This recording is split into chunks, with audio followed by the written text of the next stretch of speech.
I'm Michael Gurian. I'm the founder and president of the Gurian Institute, and I'm here at Army and Navy Academy. And Army and Navy Academy, I'm so proud to say, has become a Gurian Institute model school. So that's a 2-year process, and it means that they've invested in this process of looking at what boys need and building a school that gives boys what they need. And of course, Army and Navy already, in a way, had all of that, because it already is a wonderful boys' school. And what the Gurian Institute has done is bring the science in and collaborate in this. And so we're part of a collaboration together. And my work is very much genetics-based, it's nature-based, it's brain-based. So we're starting with nature, moving to nurture, then to culture. In other words, we got to understand how these brains are set up, both for boys and for girls. There is a boy crisis, I think, definitely. It's not just in the US, it's in the industrialized world. Boys are behind girls in their overall markers, right, for grades, etc. And so this is a growing problem. And in the US, we know that boys are getting about 70% of the D's and F's and only 40% of the A's. So this is getting to crisis proportion. And then when we add in the behavioral issues, when we add in 90% of the discipline referrals to principals and assistant principals are male, and the males getting suspended, expelled. In preschool, just already in preschool, males are 5 times as likely to get suspended or expelled. So this is a crisis we really do have to address. You know, a great thing about a boys' school is literacy and teaching literacy. And it's a great thing here at Army and Navy because they're doing, and you all are doing, all sorts of things like letting boys read what they want to read. Just that one thing, it just helps so much. Scaffolding techniques, visual prompts, etc. And I'll give an example. These boys who are told to read something that to them just seems like a lot of words and doesn't have in it the kind of content they're looking for, their brains are not visualizing it the way we think they are, and their brains really want to visualize it. So if we let them read things that do interest them, what's actually happening is the brain is transferring the information in ways that meet the needs of that brain, and the brain processes it, retains it, and does well with it. So the ability of a boys' school to look at this, it's a laboratory, because what we find with boys' schools is that a lot of those boys who would be in another classroom, let's take 7th grade, they'd be in a co-ed classroom, and they may be very well suited there, but some of them in that classroom are overwhelmed by the literacy skills of the girls in that classroom. The writing skills, the reading skills, they're just overwhelmed by it, and they can't compete, they just drift, and we lose them.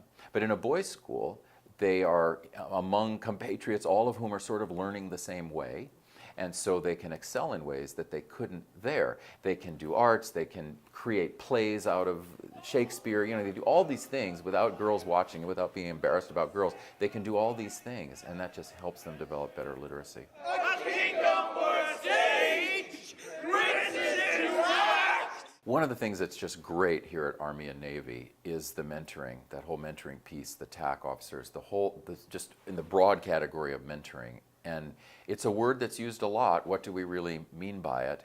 I think what's happening here is what we mean by it. Sort of internally and developmentally, boys are looking to be raised in 3 family systems.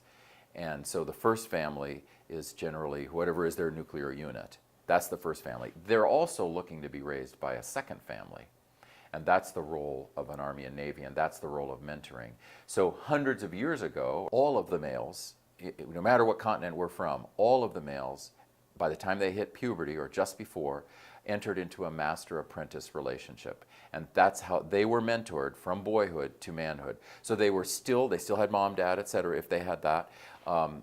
But then they went to this blacksmith, or Michelangelo went to his artist, or whatever it was. A musician went to a musician. And they went into these master-apprentice relationships. So they got that direct mentoring. And one of the things that's lacking for our boys in the US right now, and to some extent the industrial world, is this direct mentoring.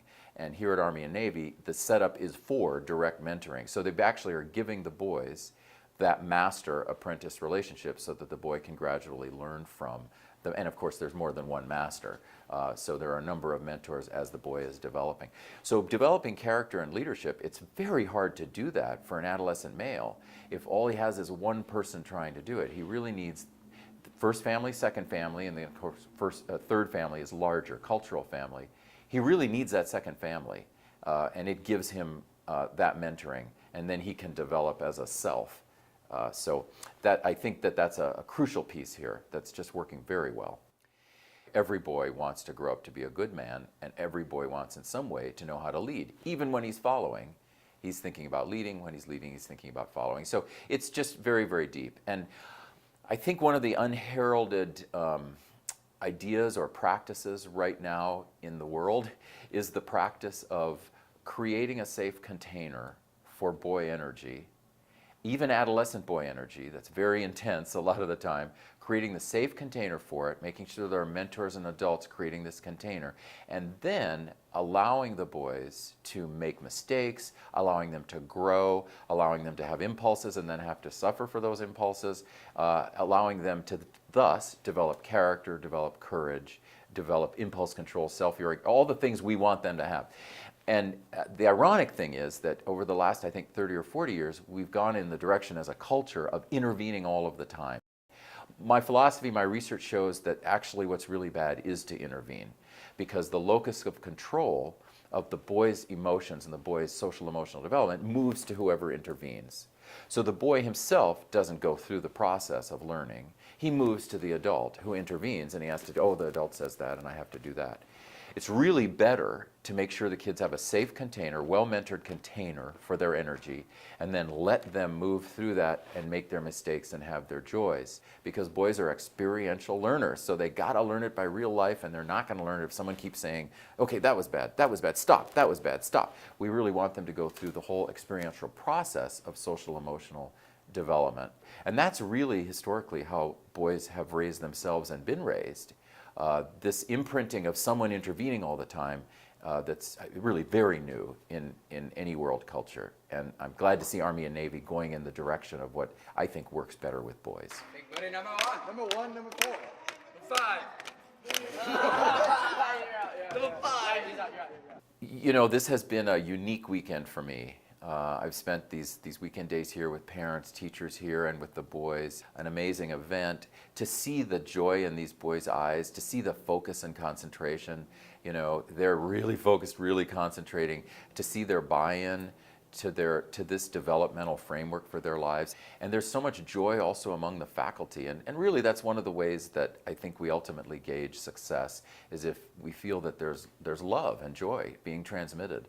And I've really felt that here at Army and Navy. So being here for this weekend, not only have I taught a few things, but I've actually learned a lot. And I'm deeply appreciative to the community for teaching me.